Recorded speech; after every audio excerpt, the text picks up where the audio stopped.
Bonjour à tous, dans cette vidéo nous allons parler du RIC, le référendum d'initiative citoyenne.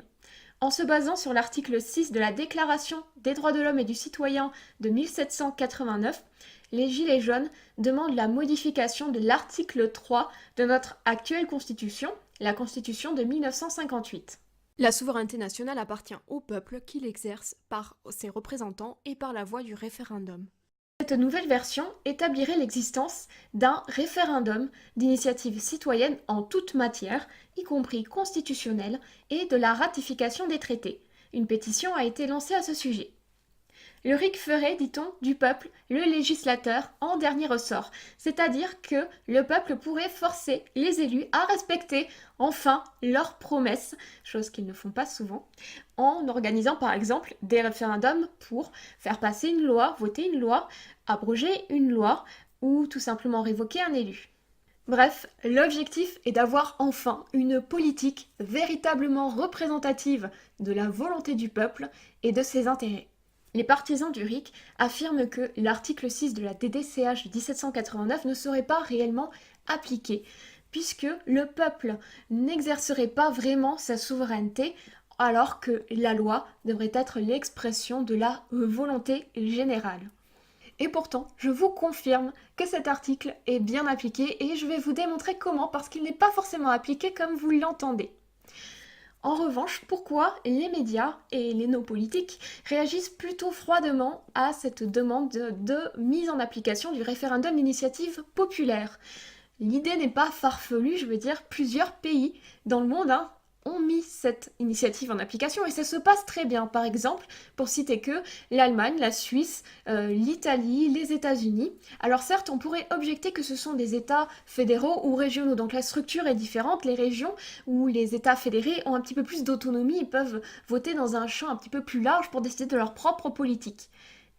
En France, c'est vrai que le système est très centralisé, mais je ne crois vraiment pas que ce soit ça le cœur du problème. Il y a quelque chose à comprendre et analyser qui est beaucoup plus complexe et caché, disons-nous. En effet, la France n'est-elle pas le pays des droits de l'homme? Alors pourquoi ça bloque autant en France? Pourquoi avons-nous l'impression de ne pas être dans une véritable démocratie? Pourquoi le peuple n'est-il effectivement pas souverain? L'article 6 de la DDCH est-il vraiment bafoué pour autant? Je vous propose d'accéder à cet autre langage et de répondre à ces questions qui sont plus complexes qu'elles n'y paraissent, mais qui sont vraiment passionnantes. La Déclaration des droits de l'homme et du citoyen inscrit une définition de la loi inspirée par celle de Rousseau. Autrefois, la loi était d'essence divine, synonyme de vérité par rapport aux principes chrétiens. Elle était puisée dans l'observation de la nature, le droit naturel, et des règles naturelles. Il s'agissait d'un système pyramidal où le roi était choisi par la volonté de Dieu et recevait les grâces nécessaires via son sacre pour gouverner. Il était le lieutenant du Christ. À partir de la Révolution française, le roi est destitué.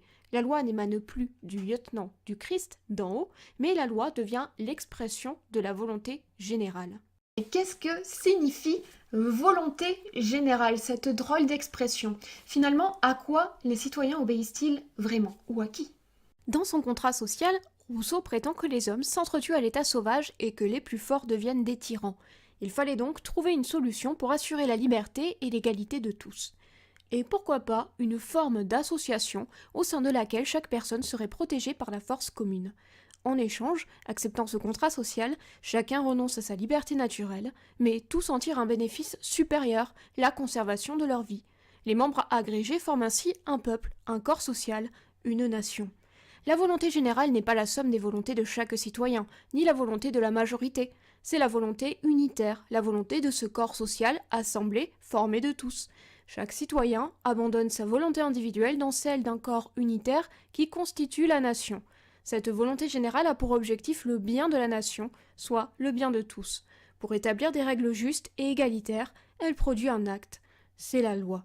Si la loi est l'expression de la volonté générale, son acte, elle n'exprime donc pas la volonté de chaque citoyen pris tous ensemble, mais la volonté d'un seul corps social, unitaire en fait. Chacun se fond dans ce corps social et n'a plus vraiment d'individualité. Et ce corps social est porteur d'une idéologie, d'une philosophie, d'une politique. Donc forcément, il se peut que la volonté de ce corps social global soit en complet désaccord avec la volonté de la majorité des citoyens pris individuellement. En effet, Rousseau écrit ceci: de lui-même, le peuple veut toujours le bien, mais de lui-même, il ne le voit pas toujours. Ou encore, la volonté générale est toujours droite étant toujours à l'utilité publique. Jamais on ne corrompt le peuple, mais souvent on le trompe. Et c'est alors qu'il paraît vouloir ce qui est mal. Pour éviter cela, il faut que la volonté générale soit toujours éclairée. Et encore, il faudrait des dieux pour donner des lois aux hommes. Cela explique la nécessité d'un législateur. Il apparaît comme un organe qui porte la voix des citoyens par le biais du vote. Le législateur doit les éclairer pour qu'ils puissent voir ce qu'ils veulent, c'est-à-dire le bien commun. Le législateur est donc, dans le contrat social, l'organe de la volonté générale. Il dit à haute voix ce qu'elle est prête à déclarer.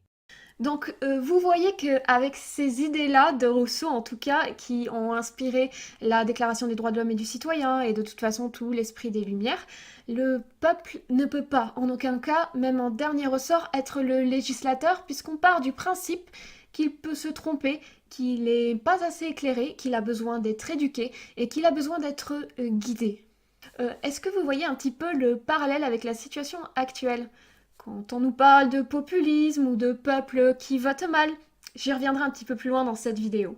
Soit dit en passant, c'est aussi pour ça qu'il faut faire de la pédagogie et expliquer les réformes pour qu'elles soient mieux acceptées du peuple qui n'y comprend rien. Donc ce fameux législateur corrige et révèle la sainte vérité de la République. Vous commencez un petit peu à comprendre pourquoi il y a un gouffre entre nos revendications, ce que nous vivons en réalité et ce qui est mis en application politiquement. Nos revendications sont ignorées parce qu'elles ne sont pas toutes conformes à la philosophie de la République des Lumières. Alors où est cette fameuse souveraineté du peuple, promise par la démocratie? Écoutez bien ce que je vais vous dire. C'est nous qui comprenons mal le sens occulte de ces mots, c'est-à-dire que nous les comprenons au premier de niveau de lecture, littéralement tels qu'ils sont écrits, alors qu'en vérité il y a un sens différent à ces mots-là. Ce n'est pas le français moyen qui va élaborer les lois et diriger le pays, ni même la majorité des Français avec leurs revendications. Cette phrase signifie autre chose et la réalité nous le prouve. Il faut les lire avec un esprit philosophique.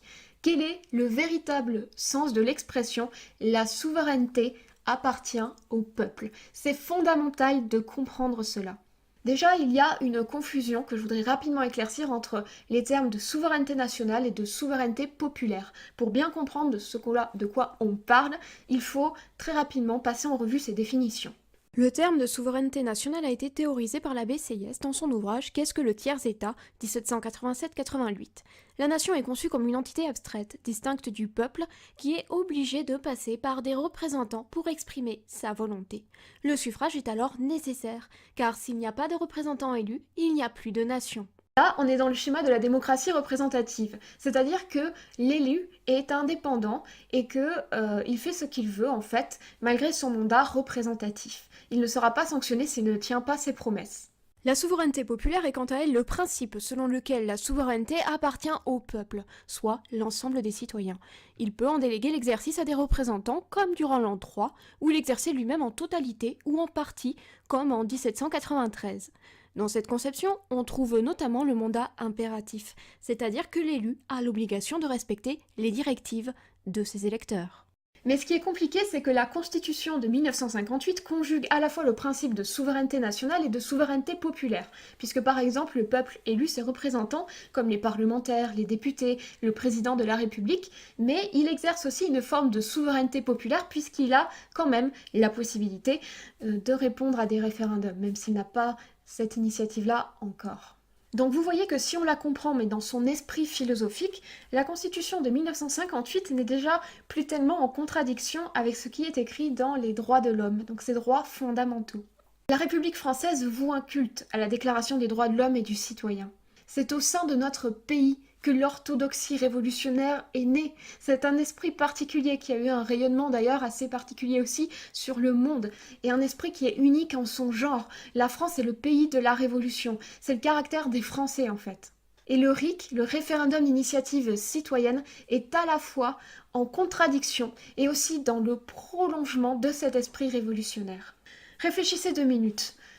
Vous savez très bien que les politiciens n'écoutent jamais le peuple. À chaque fois, ils nous répondent des choses telles que « les Français ne sont pas prêts, il faut faire de la pédagogie, ils détestent les réformes, et gna gna gna, ils n'y comprennent rien. » Les Françaises et les Français détestent les réformes. Parce que dès qu'on peut éviter les réformes, on ne les fait pas. C'est un peuple qui déteste cela. Il faut lui expliquer où on va, et il faut lui proposer de se transformer en profondeur. Évidemment, la République est en marche, sans faire de mauvais jeu de mots. C'est une idéologie qui tend toujours vers ce qu'on appelle le progrès ou le progressisme, être en perpétuelle évolution, avancer perpétuellement, voir déjà vers l'avenir,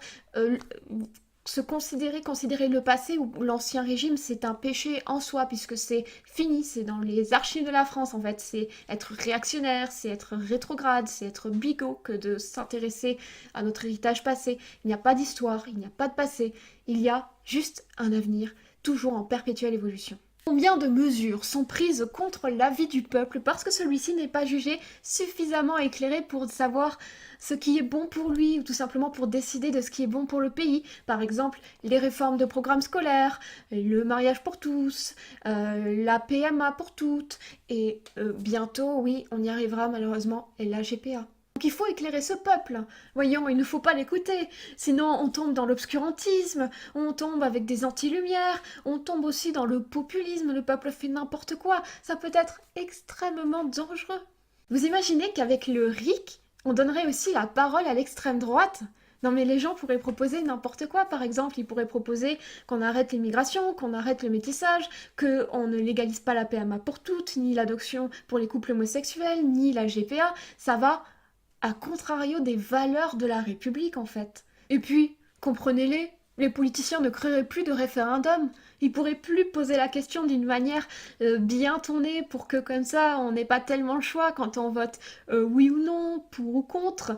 Et puis, vous n'êtes pas obligé d'écouter finalement l'avis du peuple. Notre dernier référendum, il remonte à loin quand même. Et on se souvient tous que ça n'a pas tellement servi à quelque chose. Donc si on laissait l'initiative des lois à ce peuple pas vraiment éclairé qui se complaît dans ses idées populistes et réactionnaires, il bafouerait sans doute les valeurs de la République. La liberté pour les ennemis de la liberté. Donc on voit bien que la République est sacrée, elle est en marche et ce, même contre les intérêts du peuple. Il ne faut pas oublier que la révolution, c'est le renversement de l'ordre naturel avec toutes les conséquences que l'on constate aujourd'hui dans notre pays ou tout simplement dans l'esprit des Français et des citoyens. Le renversement de l'ordre naturel, c'est aussi placer l'être humain, l'homme nouveau avec une majuscule en haut de la hiérarchie et mettre Dieu en bas, voire supprimer Dieu. Que vous soyez croyant ou non, il faut quand même prendre en considération le fait que la France est riche de 13 siècles de royauté catholique et que en inversant la pyramide, bizarrement, il n'y a plus aucun régime stable. Notre pays est en déclin perpétuel, les guerres se multiplient, la pauvreté se multiplie. Bref, beaucoup de choses néfastes qui ne cessent de nous tomber dessus tant que l'on persiste dans une voie qui n'est probablement pas conforme à l'essence de notre pays et encore moins à la vérité. Merci d'avoir regardé cette vidéo, j'attends vos arguments. Arguments pour soutenir le RIC, que pensez-vous du RIC? Signez la pétition aussi, partagez la vidéo qui peut peut-être être utile à certains pour aider à comprendre, ou je l'espère vraiment à faire avancer les choses à ce sujet. Il faut comprendre les mécanismes en place du système, du pouvoir pour pouvoir justement les déjouer et proposer des solutions concrètes, viables et comprises de la plus grande partie d'entre nous en tout cas. Merci d'être là, un grand merci à mes tipeurs de me permettre de réaliser ce travail. Je vous retrouve très bientôt pour une nouvelle vidéo. À bientôt!